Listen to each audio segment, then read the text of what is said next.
भाई और बहनों, दाढ़ी मूछ वाला कोई परमात्मा नहीं है और ना उस कबीर भगवान के कोई दाढ़ी मूछ है, ध्यान रखना। अरे उसको तो युवा कबीर की संज्ञा दी गई है, युवा कबीर। जब गोरखनाथ जी के साथ में परमात्मा गोष्ठी कर रहे थे 650 साल पहले, और जब गोरखनाथ जी ने कहा कि ये कबीर तू मेरे साथ में क्या ज्ञान चर्चा करेगा, क्या गोष्ठी करेगा, तेरी उम्र क्या है, क्योंकि उससे मैं परमात्मा लीलामय तरीके से 10-12 वर्ष की उम्र दिखा रहे थे। तो गोरखनाथ जी ने कहा कि हे बालक कबीर तेरी उम्र क्या है और गोष्ठी करेगा मेरे साथ है। तो परमेश्वर ने कहा कि जो बूझे सो बावड़ा, क्या है उम्र हमार, कि जो मुझसे मेरी उम्र पूछता है ना वो महामूर्ख है, बावड़ा है वो। और परमेश्वर ने कहा ना मैं बुढ़ा ना मैं बालक ना मैं भाट भिखारी, कहे कबीर सुनो रे गोरख यह है उम्र हमारी। कि ना मैं कभी बूढ़ा होता और ना मैं बालक हूं और ना मैं कोई भाट भिखारी हूं, ना कोई मांग के खाने वाला हूं मैं। तो परमेश्वर ने कहा ना मैं बुढ़ा ना मैं बालक ना मैं भाट भिखारी, कहे कबीर सुनो रे गोरख यह है उम्र हमारी। अब आज उस परमात्मा की पहचान मूर्खों ने बना ली। कबीरदास जी, दाढ़ी मूछ वाले कबीरदास जी, सफेद सफेद दाढ़ी, सफेद सफेद लंबी दाढ़ी। अरे भैया परमात्मा युवा है, युवा, सदा युवा रहता है परमेश्वर। शतलोक में तो आत्माएं भी वृद्ध नहीं होती, बूढ़ी नहीं होती, सदा युवा रहती है आत्माएं। तो परमात्मा के सतलोक में सफेद दाढ़ी मूछ कहां से आ जाएगी? क्या आपने कभी किसी सत्संग में गुरुदेव से सुना कि सतलोक में कबीर परमात्मा की लंबी लंबी दाढ़ी है, लंबी लंबी मूछ है या सफेद दाढ़ी मूछ है? किसी भी सत्संग में सुना आपने कभी? जिक्र किया गुरुदेव भगवान ने? जब भी परमात्मा ने जिक्र किया केवल यही बताया, एक बहुत बड़े सिंहासन पर परमात्मा विराजमान है, ऊपर उनके एक छत्र है, सिर पे उनके मुकुट है, राजा के समान परमात्मा जो है देखने योग्य है। उनके एक रोमकूप में 1 करोड़ चंद्रमा, 1 करोड़ सूरज, इससे भी कहीं ज्यादा रोशनी है। क्या कभी कहा गुरुदेव ने कि कबीर परमात्मा सतलोक में सफेद दाढ़ी मूछ में है? अरे वो तो इस गंदे लोक में परमात्मा आकर इस प्रकार की लीला करते हैं, क्योंकि इस मृत लोक में यदि कोई इंसान आएगा तो यहां के नियम के अनुसार वो बूढ़ा भी होता है, उसके सफेद दाढ़ी मूछ भी आती है। जब कबीर परमात्मा 650 साल पहले काशी के लहरतारा तालाब में प्रकट हुए एक कमल के फूल पर शिशु रूप में, तो जब ये छोटे से बालक के रूप में लीला कर रहे थे, छोटे से, तो क्या सफेद दाढ़ी मूछ थी क्या? तो क्या वो कबीर परमात्मा नहीं थे? फिर परमात्मा धीरे धीरे बड़े हुए, युवा हुए, तो क्या डायरेक्ट उनके सफेद दाढ़ी आ गई, सफेद मूछ आ गई, सफेद बाल आ गए? परमात्मा के काली दाढ़ी आई ना, पहले तो काले बाल आते हैं ना यहां के अनुसार। तो कबीर परमात्मा जब युवा होने की लीला कर रहे थे तो डायरेक्ट उनके सफेद बाल नहीं आए थे, दाढ़ी मूछ में काले बाल थे बिल्कुल। तो वो काले बाल वाली दाढ़ी मूछ वाली फोटो क्यों नहीं बनाते भाई?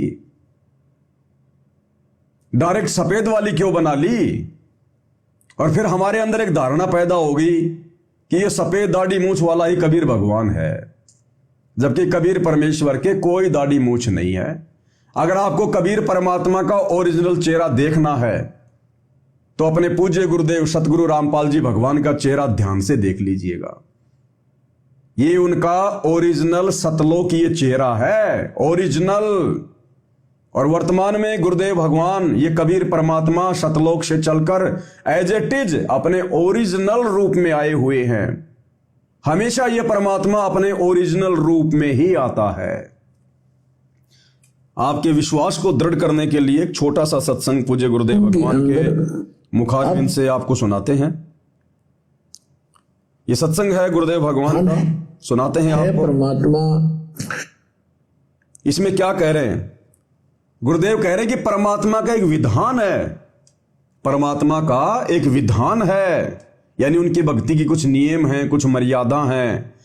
और सतलोक में सिंहासन है, परमेश्वर के शीश पर मुकुट है, छत्र है ऊपर, और एज इट इज रूप में, ये एज इट इज रूप है ना, ये ध्यान से सुनना। गुरुदेव कह रहे हैं वो परमात्मा अपने तेज पुंज के नूरी शरीर को हल्का करके एज इट इज रूप में नीचे आता है। अपनी शक्ल चेंज नहीं करता परमात्मा, एज इट इज रूप में आता है। काल को धोखा देने के लिए अपने बेटे का रूप बना लेगा, जो मर्जी कर लेगा, लेकिन इस गंदे लोक में जब परमात्मा आते हैं, प्रकट होते हैं, तो अपने एज इट इज सतलोकी रूप में प्रकट होते हैं।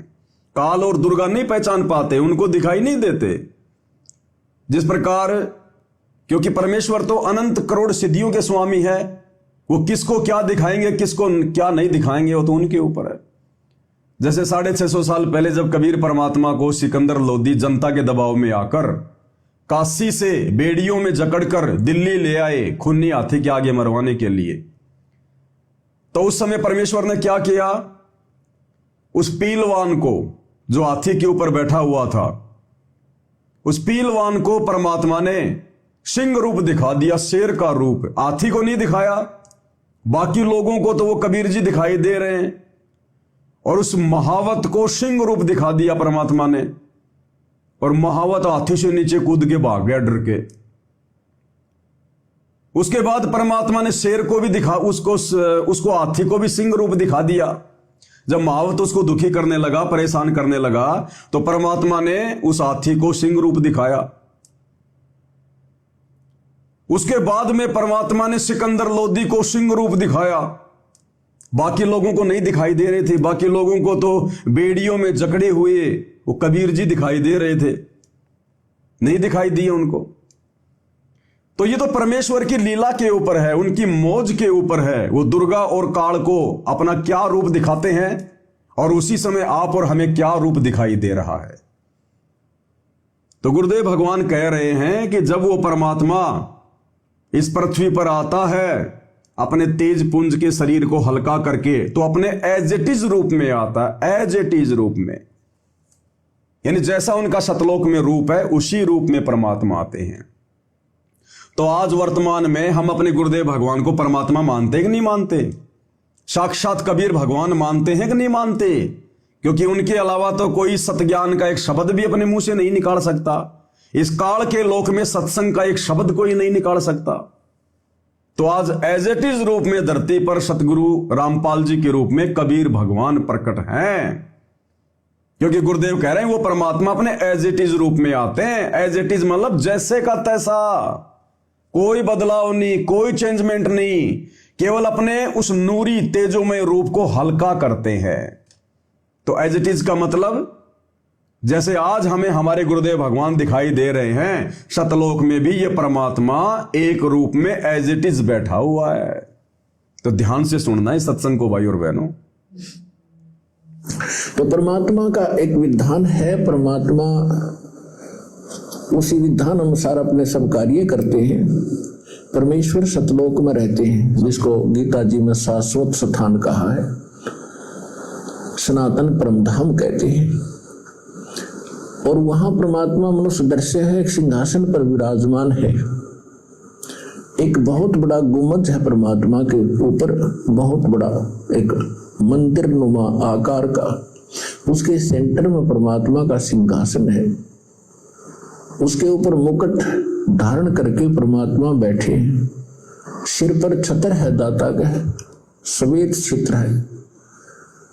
और फिर यहाँ जब आते हैं अपने, वहां परमात्मा के रूप एक रोमकूप में करोड़ सूर्य मिला दे, करोड़ चंद्रमा, इनकी रोशनी भी फीकी पड़े, इतना नूर है दाता का।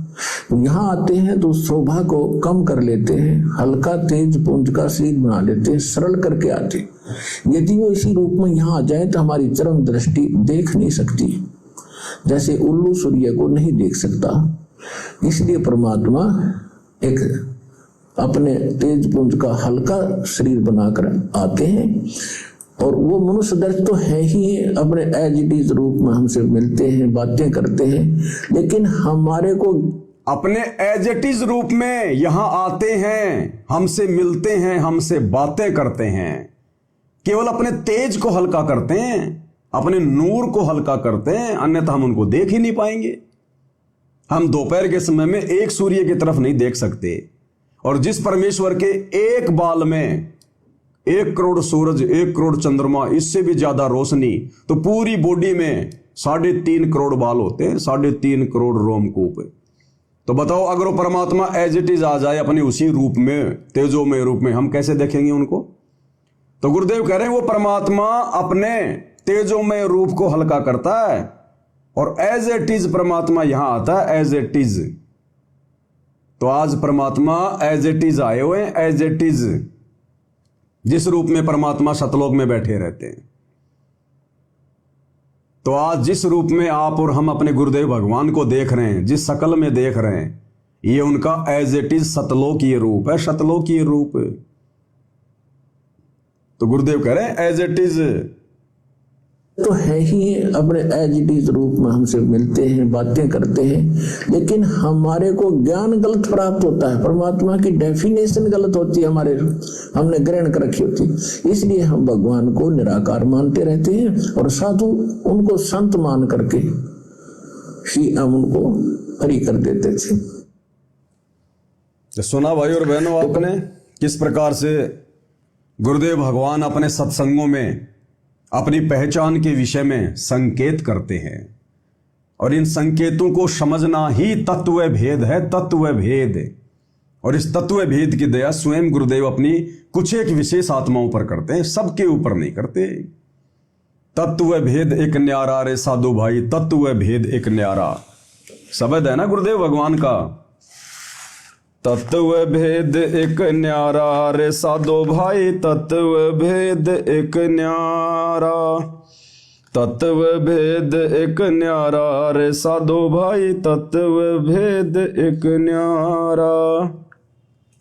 समझेगा कोई गुरुमुख प्यारा, तत्व भेद एक न्यारा।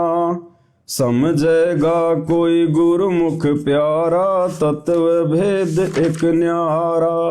एक होता तत्व ज्ञान जो परमेश्वर सबको बताते हैं सत्संगों के माध्यम से, क्योंकि गुरुदेव के सत्संग ही तत्व ज्ञान है। और उसके बाद एक होता तत्व भेद, यानी उस तत्व ज्ञान में से सार निष्कर्ष निकालना। तो ये परमात्मा उन्हीं आत्माओं पर रजा करते हैं जो उनकी विशेष प्यारी आत्मा होती हैं, जो अधिकारी हंस होते हैं। वही जान पाते हैं, पहचान पाते हैं, उस तत्व भेद की उन पे दया होती है। गुरुदेव कहते हैं ना कि सब सुमरे अपने अनुमाना, तो गति लखी न जाए, और कहे कबीर कृपया कर जन पर, ज्यों की त्यों समझाए। और क्या होता है तत्व भेद? एक छोटा सा आपको सत्संग सुनाता हूं गुरुदेव का। इस शब्द से पहले गुरुदेव भगवान क्या कह रहे हैं, आदरणीय गरीबदास जी का उदाहरण देकर, कि पहले आप ये सुन लीजिए थोड़ा सा, कि वो परमात्मा वो कथा क्या सुना रहे होते हैं, और उस कथा के माध्यम से समझा कोई और बात रहे होते हैं। यानी तत्वदर्शी संत के सत्संग सामान्य नहीं होते। पहली बात तो तत्वदर्शी संत के सत्संगों को समझना भी महाभारत है। आप गीता, वेद, कुरान, बाइबल समझ सकते हो, लेकिन तत्वदर्शी संत जब सत्संग करता है तो बड़े सांकेतिक होते हैं, बड़े गूढ़ रहस्य युक्त होते हैं। उनको समझना बहुत बड़ी महाभारत है। तो गुरुदेव आदरणीय गरीबदास जी का उदाहरण देकर कह रहे हैं, क्योंकि गरीबदास जी ने भी एक तत्वदर्शी संत की भूमिका निभाई थी। क्योंकि गुरुदेव बार बार अगर अपने लिए कहें, अपने विषय में कहें, तो हम इतना जल्दी विश्वास नहीं कर पाते। इसलिए परमात्मा दूसरों के ऊपर उदाहरण देकर ही हमें ज्ञान समझाते हैं। तो गरीबदास जी का उदाहरण देकर गुरुदेव समझा रहे हैं कि गरीबदास जी बंदी छोड़ वो कथा कुछ और सुना रहे होते थे, और उस कथा के माध्यम से समझा कोई और बात रहे होते थे। देखना, ध्यान से सुनिएगा। बंदी छोड़ की वाणी के अंदर वो रहस्य छुपा हुआ है, जो कि आम भक्त, आम संत के बस की बात नहीं कि इसमें से वो रहस्य को निकाल सके। उनकी अपनी कृपा जिस पर हो जाती है, वही इस बात को ढूंढ सकता है कि सतगुरु महाराज इस वाणी के माध्यम से हमें क्या समझाना चाहते हैं। कथा कोई सुना रहे हैं और उसके अंदर समझा कोई और बात रही है। बंदी छोड़ की वाणी के कथा एक क्या कह रहे हैं गुरुदेव कि बंदी छोड़ कथा कुछ और सुना रहे होते हैं और उस कथा के माध्यम से समझा कोई और बात रहे होते हैं। तो बताओ भाई और बहनों, आज सतगुरु रामपाल जी परमेश्वर जी भी तो तत्वदर्शी संत की भूमिका निभा रहे हैं। आज हम भी तो अपने गुरुदेव को बंदी छोड़ कहते हैं। तो जब ये बंदी छोड़ सत्संग करेंगे तो क्या सामान्य होंगे? क्या आम भगत भाई बहन समझ जाएंगे? नहीं समझ पाएंगे।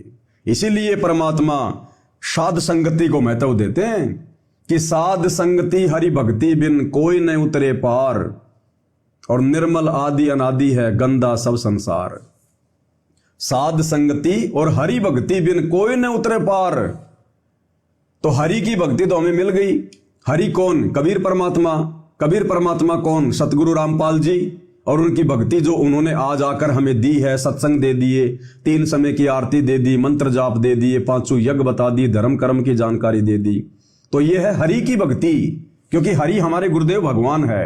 हरि कोई विष्णु जी नहीं है। ये त्रिलोकीय विष्णु का नाम जो हरि पड़ा हुआ है ना, ये तो काल ने हमें भ्रमित करने के लिए इस प्रकार के उपमात्मक नाम अपने बेटों के रख दिए। ब्रह्म, ब्रह्मा, विष्णु, महेश, सदाशिव, महादेव, ये सारे नाम इस कबीर परमात्मा के उपमात्मक जो है वो पदवियों के नाम है। और इस काल ने हमें भ्रमित करने के लिए सारे नाम अपने बेटों के रख दिए। तो हरि का मतलब विष्णु नहीं है, हरि का मतलब है कबीर परमात्मा। तो कबीर परमेश्वर आज धरती पर प्रकट हैं हमारे गुरुदेव के रूप में, और उन्होंने हमें जो भक्ति दे दी, जो उपदेश दे दिया, वो उनकी भक्ति है। तो क्या कह रहे हैं परमेश्वर? साध संगति हरि भक्ति बिन कोई न उतरे पार। तो हरि की भक्ति के साथ साथ, सतगुरु रामपाल जी परमात्मा की भक्ति के साथ साथ साध संगति की भी जरूरत पड़ेगी। उस ज्ञान के ऊपर विश्लेषण करने के लिए, चिंतन मनन करने के लिए। साध संगति के बिना आप हरि की भक्ति पर दृढ़ नहीं हो सकते। इसलिए जिन जिन भाई बहनों को साध संगति नसीब है, आज देखो वही भाई बहन अपने गुरु को परमात्मा के रूप में पहचान कर उनके साथ में परमात्मा वाला व्यवहार कर रहे हैं। और जिनको साध संगति प्राप्त नहीं हुई, कुसंगति प्राप्त हो गई सतलोक आश्रम मैनेजमेंट वालों की, आज देखो वो कैसे मंत्रियों की रैलियों में धक्के खाते फिर रहे हैं, परशुराम की जयंती में धक्के खाते फिर रहे हैं, नकली कबीर पंथियों के यहां सिरसा में कबीर जयंतियां मना रहे हैं, दुनिया भर का पाखंड कर रहे हैं, क्योंकि उनको हरि की भक्ति के साथ साथ साध संगति प्राप्त नहीं हुई। तो ये परमात्मा स्वयं साक्षात धरती पर प्रकट है सतगुरु रूप में, और इनका जो तत्व ज्ञान है वो सामान्य नहीं है। और उसके बाद तत्व भेद उसका तो कहना ही क्या है। वो तो परमात्मा अपनी विशेष आत्माओं पर, जिनको परमात्मा ने इस काल के गंदे लोक से निकालकर सतलोक ले जाना होता है, परमात्मा जिनको चुन लेते हैं, उन्हीं आत्माओं के ऊपर परमात्मा तत्व भेद की दया करते हैं। तो गुरुदेव भगवान इस शब्द के माध्यम से स्वयं कह रहे हैं कि तत्व भेद एक न्यारा रे साधो भाई, तत्व भेद एक न्यारा। कि जो तत्व ज्ञान तुम्हें दिया ना, इससे न्यारा है वो तत्व भेद। तत्व भेद एक न्यारा रे साधो भाई, तत्व भेद एक न्यारा। तत्व भेद एक न्यारा रे साधो भाई, तत्व भेद एक न्यारा। समझेगा कोई गुरुमुख प्यारा, तत्व भेद एक न्यारा।